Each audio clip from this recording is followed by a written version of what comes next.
मशहूर Hollywood director Christopher Nolan की एक फिल्म आई थी डंकेर्क। उस फिल्म का एक बड़ा मशहूर डायलॉग है, wars are not won by evacuations, यानी युद्ध सिर्फ पीछे हटने या मैदान छोड़ देने से नहीं जीते जाते।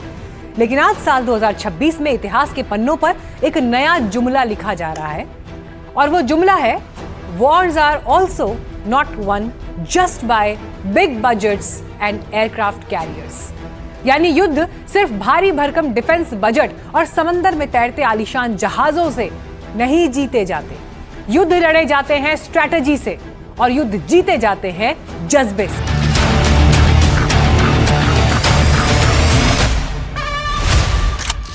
एक 111 दिन के भीषण तनाव, धमकियों और वार पलटवार के बाद आखिरकार ईरान और अमेरिका के बीच एक डील साइन हो गई। 14 पॉइंट्स के इस एग्रीमेंट को अगर आप ऊपर से देखें तो ये सिर्फ एक सीज फायर या डिप्लोमेटिक पैक्ट नजर आएगा, लेकिन अगर आप इस समझौते को बिटवीन द लाइंस पढ़ेंगे तो आपको समझ आएगा कि ये ग्लोबल जियोपॉलिटिक्स का वो टर्निंग पॉइंट है जिसने वॉशिंगटन के रसूख को तेहरान के सामने झुकने पर मजबूर कर दिया। दुनिया की सबसे बड़ी महाशक्ति जो दावा करती थी कि वो 10 मिनट में किसी भी मुल्क को स्टोन एज यानी पाषाण युग में भेज देगी, उसे दुनिया की 34वें नंबर की इकोनॉमी के सामने अपनी शर्तों को बदलना पड़ा है। No president in history has ever been tougher on Iran than I have, and they know that. And by the way, if they don't honor the agreement, or some things aren't even mentioned in the agreement, it's a memorandum of understanding. आइए पहले इस 14 points वाले समझौते के उन अहम पहलुओं को देखते हैं जो पहले और अब के फर्क को साफ करते हैं। स्ट्रेट ऑफ हॉर्मुज, पहले अमेरिका का स्टैंड था कि हॉर्मुज को पूरी तरह पहले जैसे फ्री फॉर ऑल किया जाए, लेकिन डील की हकीकत क्या है, सिर्फ 60 दिन के लिए ही फ्री मूवमेंट रहेगा। उसके बाद क्या होगा, इसका फैसला अमेरिका नहीं बल्कि ईरान और ओमान मिलकर करेंगे। यानी समंदर की इस लाइफलाइन की चाबी ईरान ने अपने पास रखी है और ये अमेरिका के लिए सबसे बड़ा एम्बैरेसमेंट है।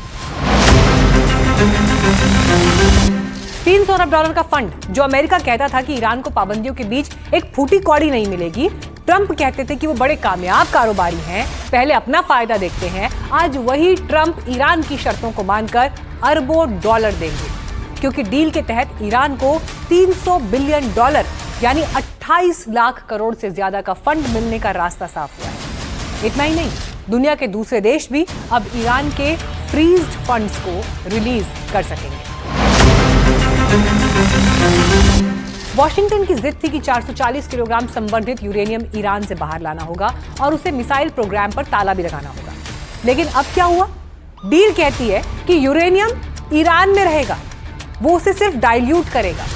और मिसाइल प्रोग्राम, खुद राष्ट्रपति ट्रंप का यह बयान आना कि ईरान को अपनी रक्षा का हक है, ये बताने के लिए काफी है कि सुपर पावर की रैलियों के तेवर और डिप्लोमेसी की टेबल की हकीकत में कितना बड़ा फर्क होता है। I'm saying that if other countries have them, it's a little bit unfair for them not to have some. A ballistic missile is not the same thing as what we're talking about when we talk nuclear. But if Saudi Arabia and Qatar and they all have some, I would say in relative proportion, I think it's okay. अब सवाल उठता है कि ये सब हुआ कैसे? Iran ने इस मॉडर्न वॉरफेयर में अमेरिका को कैसे झुकाया? दरअसल अमेरिका ने ईरान को घेरने के लिए अपनी पूरी ताकत झोंक दी थी। 3 nuclear powered aircraft carrier groups, 50,000 से ज्यादा अमेरिकी सैनिक, खाड़ी में तैनात अत्याधुनिक 5th जनरेशन फाइटर जेट्स और अचूक इंटरसेप्टर्स। मिलिट्री की भाषा में इसे ओवरवेलमिंग सुपीरियरिटी कहते हैं। लेकिन इस पूरी ताकत के सामने ईरान के पास एक तुरुप का इक्का था, straight of Hormuz blockade. Iran ने हॉर्मुज को बिना किसी एटम बम के एक फिजिकल न्यूक्लियर वेपन की तरह इस्तेमाल किया। दुनिया का 1/3 समुद्री तेल इसी संकरे रास्ते से गुजरता है। ये तेल सप्लाई वाली गर्दन की नस है। ईरान ने जैसे ही इस पर अपनी पकड़ मजबूत की, नस दबाई, ग्लोबल सप्लाई चेन का दम घुटने लगा। कच्चे तेल के दाम आसमान छूने लगे, वेस्टर्न मार्केट्स में महंगाई बढ़ गई, यूरोप और एशिया में किल्लत दिखने लगी। तब अमेरिका को समझ आया कि तेहरान पर हमला करते रहने की आर्थिक कीमत इतनी ज्यादा होगी कि उसे खुद अमेरिका की इकोनॉमी बर्दाश्त नहीं कर पाएगी और ये बात प्रेसिडेंट ट्रंप भी कबूल करते हैं। But what this does is it allows the ships to go. If we keep bombing, those ships won't be going. And you're talking about $500, $600, $700 million a day. It's a lot of money. A lot of money. That's why the world is okay. It's liquid. It's fine. Also, we run out of reserves in about 4 weeks. You know, there are reserves all over the world. एक तरफ Iran Hormuz पर अड़ा था तो वहीं जंग का दूसरा सिरा नैरेटिव के मोर्चे पर लड़ा जा रहा था। ईरान की डिजिटल डिप्लोमेसी ने इस बार दुनिया को हैरान किया। सोशल मीडिया पर लेगो वाले क्रिएटिव वीडियो से लेकर दुनिया भर में मौजूद ईरानी दूतावासों के लगातार नपे तुले ट्वीट्स ने एक नैरेटिव सेट कर दिया। मैसेज लाउड एंड क्लियर था कि अब कोई भी मुल्क सुपर पावर की धौंस को चुपचाप स्वीकार नहीं करेगा। नतीजा ये हुआ कि ईरान ने ग्लोबल कम्युनिटी में एक सिंपैथी हासिल की, जबकि अमेरिका की छवि एक इंटरनेशनल बुली या सुपर विलेन जैसी बनती चली गई।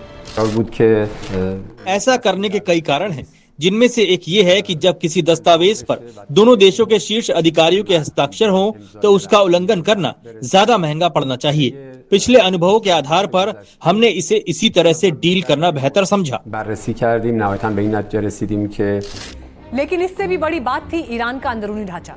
युद्ध से ठीक पहले ईरान के भीतर असंतोष की खबरें थी, लेकिन जैसे ही बाहरी खतरा सामने आया, देश की जनता अपनी लीडरशिप के पीछे चट्टान की तरह खड़ी होती दिखाई दी। याद करिए 28 फरवरी की तारीख, जब ईरान की टॉप लीडरशिप पर बड़ा हमला हुआ। अयातुल्ला अली खामनेई मारे गए, इसके बाद सेकंड लाइन लीडर्स भी मारे गए।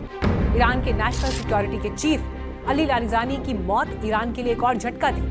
किसी भी आम देश का सिस्टम ऐसे वक्त में कोलैप्स हो जाता, वहां एक खालीपन राजनीतिक रूप से पैदा हो जाता, लेकिन ईरान का पॉलिटिकल और मिलिट्री सिस्टम चलता रहा।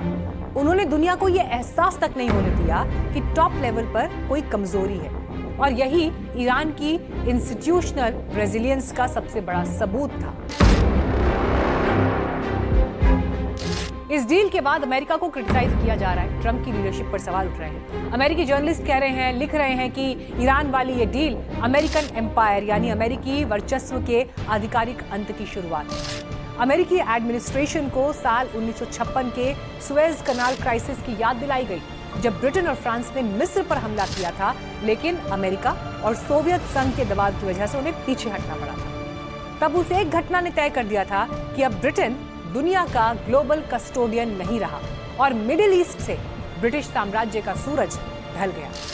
आज 2026 में हॉर्मूज के मुहाने पर जो हुआ, कई एक्सपर्ट्स इसे अमेरिका का सुएज मोमेंट मान रहे हैं, यानी डॉलर की धौंस और प्रतिबंधों का डर अब उसके काम नहीं आ रहा, जैसा आज से 2 दशक पहले अमेरिका किया करता था। जब युद्ध जारी था तब मैंने एक ट्वीट किया था। मैंने तब कहा था कि हॉर्मुज स्ट्रेट कभी भी अपनी पुरानी स्थिति में वापस नहीं लौटेगा, और आज निश्चित रूप से ऐसा ही है।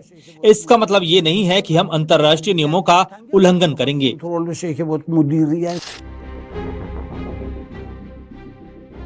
और आखिर में सबसे बड़ा सवाल, इस 111 दिन के ईरान संकट ने दुनिया को क्या सिखाया? इसका बिग टेक अवे क्या है? क्योंकि ये युद्ध आने वाले वक्त में दुनिया की बड़ी बड़ी मिलिट्री एकेडमीज और रिसर्च इंस्टीट्यूट में पढ़ाया जाएगा। एक्सपर्ट्स मानते हैं कि इस जंग ने सुप्रीमेसी और वॉरफेयर की पूरी परिभाषा को बदल दिया है।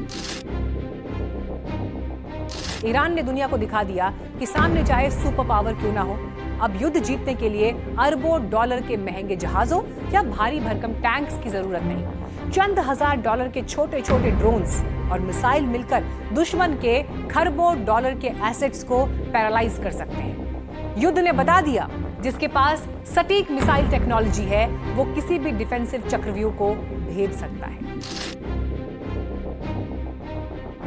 और सबसे बड़ा सबक कि महाशक्तियों से आंख मिलाने के लिए हमेशा परमाणु बम का होना जरूरी नहीं। अगर आपके पास सही जियो स्ट्रैटेजिक लोकेशन है, कुदरत का सुरक्षा कवच है, अपनी बात पर टिके रहने का जज्बा है और अंदरूनी मजबूती है, तो आप दुनिया के सबसे बड़े सुपर पावर को भी अपनी शर्तों पर टेबल पर ला सकते हैं। कुल मिलाकर कहा जा सकता है कि ईरान अमेरिका डील सिर्फ एक युद्ध का विराम नहीं, ये एक मल्टी पोलर वर्ल्ड का वो मैनिफेस्टो है जहां ताकत सिर्फ वॉशिंगटन के बंद कमरों और पेंटागन के दफ्तरों से तय नहीं होगी, बल्कि दुनिया के अलग अलग कोनों से तय की जाएगी।